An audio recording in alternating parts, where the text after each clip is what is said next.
सभी को नमस्ते। मेरा नाम है रोहित चैनल। हिरोशिमा में आपका स्वागत है। ये बात 6 अगस्त 1945 सुबह 8:15 की है। एनोला गे नाम के अमेरिकी विमान ने पैसिफिक में टिनियन आइलैंड से जापान के हिरोशिमा में उड़ान भरी थी। वो भी एक परमाणु हथियार के साथ। हिरोशिमा एक इंडस्ट्रियल और पोर्ट सिटी थी जिसे सेटो इनलैंड सी में एक डेल्टा नाम की नदी पर बनाया गया था। विमान ने परमाणु हथियार को लगभग 9,470 मीटर की ऊंचाई से शहर के बीचों बीच छोड़ा था और उसके तुरंत बाद वो वहाँ से चला गया। उसके ठीक 43 सेकंड के बाद लगभग 580 मीटर की ऊंचाई पर, यहाँ तक कि जमीन पर भी पहुँचने से पहले वो परमाणु हथियार फट गया। उस समय हिरोशिमा में सुबह 8:15 हो रहे थे जब लोग अपने काम पर जा रहे थे। कुछ ही सेकंड के अंदर यूरेनियम परमाणु से निकलने वाली ऊर्जा से पहले तो प्रकाश की एक अंधाधुंध चमक निकली और उसके बाद उसमें से तीव्र आग निकली। उस समय तापमान 4000 डिग्री सेल्सियस या 7200 फ़ारेनहाइट तक बढ़ गया था और आग की गति 440 मीटर प्रति सेकंड या 1400 फीट प्रति सेकंड थी, जिसकी वजह से उसने हिरोशिमा के केंद्र तक आने वाली हर एक चीज को जलाकर खाक कर दिया। उसके रास्ते में आने वाली हर एक चीज पिघल गई, यहाँ तक कि इंसान भी। कुछ ही सेकंड के अंदर लगभग 80,000 लोग अपनी जान गंवा चुके थे। यहाँ तक कि मजबूत से मजबूत सामान भी खाक हो गया था। एक 18 किलोमीटर लंबा या 59,000 फीट लंबा मशरूम क्लाउड बन गया था और साथ ही हर जगह बहुत ही ज्यादा मात्रा में रेडिएशन फैलने लगा था। घर, दुकानें, पार्क सब तबाह हो चुका था। शहर की लगभग 70% बिल्डिंग्स या तो ढह चुकी थी या उनका स्ट्रक्चर बिगड़ चुका था। उसी समय काले बादल छाने लगे जिसकी वजह से बारिश हुई। बदकिस्मती से लोगों ने इस बारिश के पानी को पी लिया था जो कि वास्तव में एसिड रेन थी। क्योंकि इस बारिश में रेडियो एक्टिव मटेरियल थे, इसलिए धीरे धीरे लोग अपनी जानें गंवाने लगे और इसका कोई भी इलाज नहीं था। जितने लोगों ने विस्फोट की वजह से अपनी जानें गंवाई थी, उससे दोगुना जानें लोगों की रेडिएशन और आग की वजह से गई थी। बेशक इस वजह से हजारों अन्य लोगों को स्किन ट्यूमर, ल्यूकेमिया और अन्य तरह का कैंसर होने लगा और लोग विकलांग या बीमार पैदा होने लगे। कई लोगों का जेनेटिक स्ट्रक्चर बदल गया। आज भी आप यहाँ कई पीड़ित देख सकते हैं। उस समय हिरोशिमा की आबादी लगभग 3,50,000 थी और जापान द्वारा जारी की गई रिपोर्ट के अनुसार कुछ ही महीनों में लगभग 1,40,000 लोगों ने अपनी जान। लेकिन अगर हम 75 साल फास्ट फॉरवर्ड करके देखें तो शहर पहले की तरह वापस नॉर्मल हो चुका था और पूरा शहर अपने अतीत से सबक सीख चुका था। एक 51 साल के सज्जन जिन्होंने स्वयं परमाणु बम विस्फोट के दिन का अनुभव किया था, वो अपने डॉग को बड़ी ऊर्जा के साथ घुमाते हुए हमारे पास आए जब उन्हें लगा कि हम इंटरव्यू लेना चाहते हैं।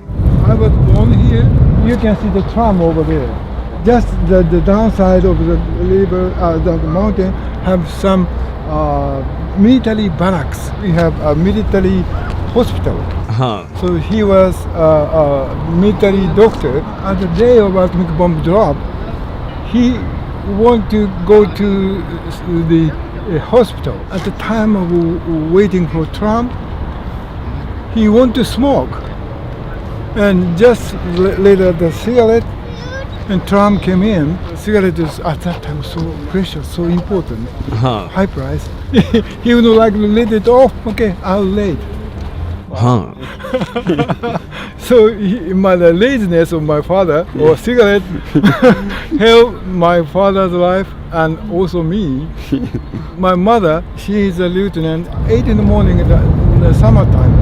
So noisy. The birds or cicadas or some bugs, insects.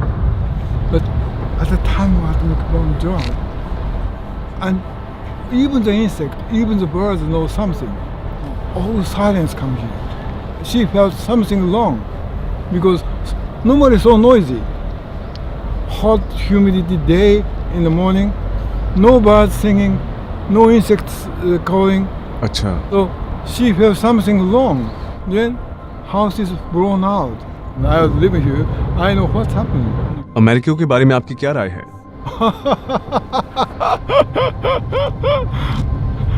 Americans don't like to come here because they feel some guilty.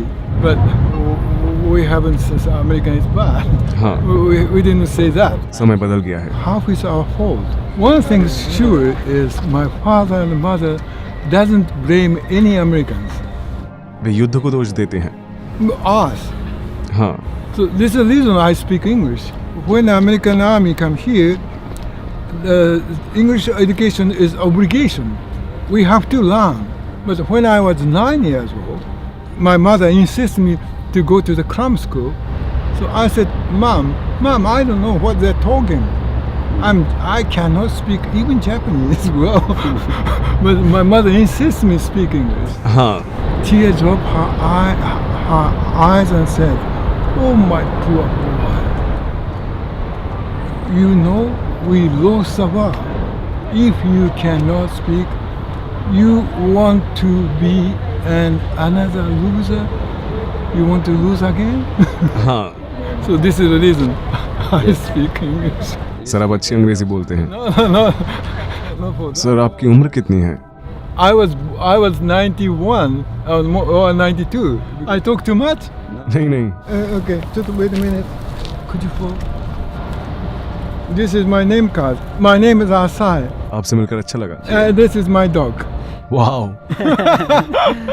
And I say, जनबाकुडोम, जो कि विस्फोट होने वाली जगह से केवल 150 मीटर की दूरी पर है, उसे भूकंप में गिरने से बचने के लिए सॉलिड कंक्रीट के साथ बनाया गया था। ये उन कुछ बिल्डिंग्स में से एक थी जो विस्फोट के बाद भी बरकरार रही, लेकिन इसके मजबूत स्ट्रक्चर के बावजूद विस्फोट के कुछ ही सेकंड के अंदर इसके अंदर मौजूद सभी लोग राख में बदल गए। और हिरोशिमा पीस मेमोरियल म्यूजियम में नवीनतम तकनीक का इस्तेमाल करके विजुअल एग्जीबिशंस तैयार किए गए हैं। इसके अलावा पीड़ितों के बचे हुए कपड़ों से लेकर उनके जीवन की कहानियों तक, और यहाँ तक कि वो सभी चौंकाने वाली जानकारी जो आपको वापस उस दिन का अनुभव करवा सकती है, वो यहाँ पर मौजूद है। बीच में जो लौ यानी फ्लेम है, वो 1964 से लगातार जल रही है। ये तब तक जलती रहेगी जब तक दुनिया के सभी परमाणु हथियारों को हटा नहीं दिया जाता और दुनिया से परमाणु का खतरा पूरी तरह से टल नहीं जाता। फुकुरोमाची बिल्डिंग एक एलिमेंट्री स्कूल है जो ब्लास्ट होने वाली जगह से थोड़ी ही दूर पर है। यहाँ करीब 160 छात्रों और शिक्षकों ने अपनी जान गंवा दी थी। बिल्डिंग के अंदर कई टूटे फूटे भाग भी हैं और केवल 100 मीटर की दूरी पर सदाको सासाकी की मूर्ति है। ये कहानी कुछ इस प्रकार है। उनके घर के 2 किलोमीटर के दायरे में विस्फोट होने के बाद भी किस्मती से सदाको नाम की 2 साल की बच्ची और उसका परिवार बच गया था, क्योंकि उसके परिवार को लगा कि सब शारीरिक रूप से स्वस्थ और खुश हैं, तो उन्होंने अपनी बेटियों को बाकियों के साथ स्कूल भेजना जारी रखा। लेकिन सिर्फ 1954 तक, क्योंकि बाद में ये बात सामने आई कि उस छोटी लड़की को ब्लड कैंसर था। जब वो स्कूल में दौड़ते समय अचानक गिर गई और उसकी गर्दन और कान के पीछे अजीब सी सूजन आ गई। उसके आसपास के लोगों ने उस छोटी सी बच्ची से कहा कि अगर वे कागज के 100 क्रेन बनाएगी तो वो पूरी तरह से ठीक हो जाएगी। उम्मीद से भरपूर सदाको ने क्रेन बनाना शुरू कर दी, लेकिन वो इतनी देर जीवित नहीं रह सकती जितने में वो 1000 क्रेन बना सके। जीने की आस में रहने वाली बच्ची ने अस्पताल में रहने के दौरान 644 क्रेन बनाए। उसके बाद उसकी मृत्यु हो गई। आज की तारीख में दुनिया भर के बच्चे उसके लिए क्रेन बनाते हैं। 1000 क्रेन को 1000 से भी ज्यादा बार बनाया गया है। ये सभी कागज के बने क्रेन इस मॉन्यूमेंट के चारों ओर लगाए गए हैं और ओरिजुरु टावर में विजिटर्स खुद अपने पेपर क्रेन बना सकते हैं। इसलिए मैंने खुद भी एक बनाया और 12वीं मंजिल से उसे नीचे फेंक दिया। मैंने जो कागज फेंका वो सदाको के सपनों के साथ मिला हुआ था।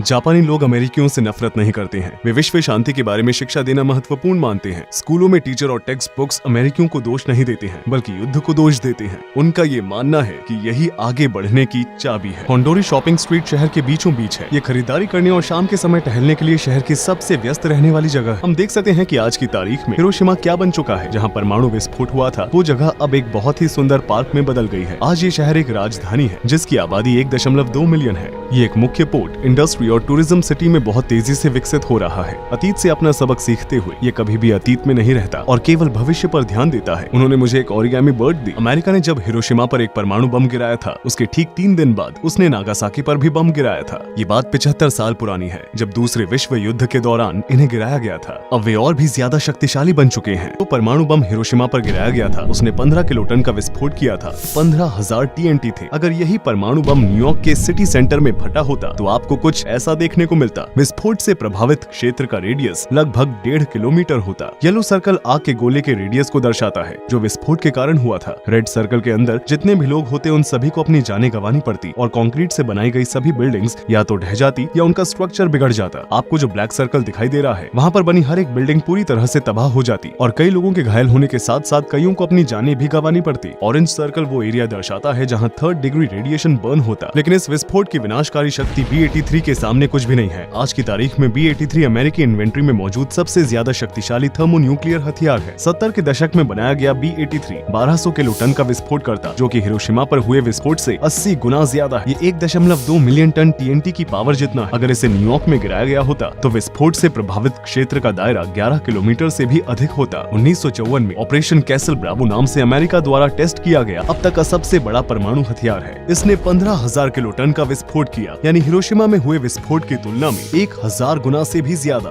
अगर इसे न्यूयॉर्क में गिराया जाता तो विस्फोट से प्रभावित क्षेत्र का रेडियस 35 किलोमीटर से भी ज्यादा होता। हालांकि इससे भी ज्यादा शक्तिशाली एक परमाणु हथियार मौजूद है। 30 अक्टूबर 1961 में सोवियत संघ द्वारा सार बॉम्ब नामक एक विस्फोट किया गया था, जो अब तक का सबसे बड़ा विस्फोट है। इसमें 50,000 किलो टन का विस्फोट हुआ था, यानी कि हिरोशिमा पर गिराए गए परमाणु बम की तुलना में 3300 गुना ज्यादा। और उसकी वजह से मशरूम क्लाउड इतना बड़ा था कि पृथ्वी पर मौजूद हर एक चीज उसके सामने छोटी लग रही थी। अगर इसे न्यूयॉर्क पर गिराया जाता तो विस्फोट से प्रभावित क्षेत्र का रेडियस 50 किलोमीटर से भी ज्यादा होता और ये आज भी अंतरिक्ष से दिखाई देता। जार परमाणु बम को 50 साल पहले बनाया गया था और ऐसा माना जाता है कि आज की तारीख में दुनिया में लगभग 15,000 परमाणु हथियार हैं। अगर 1963 में परमाणु अप्रसार संधि पर हस्ताक्षर नहीं किया गया होता तो दुनिया में आज बहुत ज्यादा शक्तिशाली परमाणु हथियार होते। आखिर में मैं आपको सुतोमी यामागुची की कहानी बताना चाहता हूँ। यामागुची मित्सुबिशी के लिए काम किया करते थे, जिसे आज हमें कार ब्रांड के रूप में जानते हैं, और वे अगस्त 1945 में एक बिजनेस ट्रिप पर हिरोशिमा गए थे। उन्हें ट्रेन स्टेशन की तरफ जाते हुए ये एहसास हुआ कि वे अपनी टिकट भूल गए हैं, जो कि विस्फोट होने वाली जगह के पास थी। वे अपने ऑफिस पहुंचे, जो विस्फोट होने वाली जगह से थोड़ी आगे थी, और उस समय उन्होंने आसमान से गिरता हुआ